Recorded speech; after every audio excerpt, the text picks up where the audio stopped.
بسم اللہ الرحمن الرحیم وَلَقَدْ يَسَّرْنَا الْقُرْآنَ لِلذِّكْرِ فَهَلْ مِن مُدَّكِرٍ۔ یہ سورہ القمر کی آیت نمبر 17 ہے۔ اس میں اللہ پاک فرما رہا ہے اور بلا شبہ آسان بنا دیا ہے ہم نے اس قرآن کو نصیحت کے لیے، سو کیا ہے کوئی نصیحت قبول کرنے والا؟ اللہ پاک کا سورہ الحجر آیت نمبر 9 میں ارشاد ہے، بے شک ہم نے نازل کی ہے یہ کتاب نصیحت اور ہم ہی اس کے نگہبان ہیں۔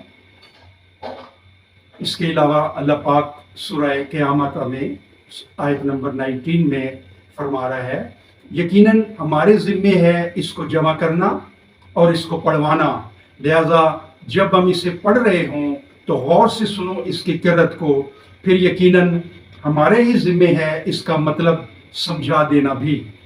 اللہ پاک سورہ الفرقان میں فرما رہا ہے، اور اتارا ہے ہم نے اسے ایک ترتیب کے ساتھ ٹھہر ٹھہر کر، اور نہ لے آئیں گے یہ تمہارے پاس کوئی نرالی بات، مگر لائیں گے ہم تمہارے پاس حق اور بہترین تفسیر۔ بھائیو، دین اسلام اللہ کا دین فطرت ہے۔ اس کو سمجھنے کے لیے قرآن کو ترجمے سے پڑھیں اور اس کی آیات پر غور و فکر کریں۔ قرآن دنیا میں غلبے کا منشور ہے اور دنیا اور آخرت کی مکمل ہدایت اور رہنمائی ہے۔ اس کے احکامات کو ترجمے سے پڑھیں اور ان پر عمل کریں، اور ملک کے نظام کو ان احکامات سے ریپلیس کر دیں۔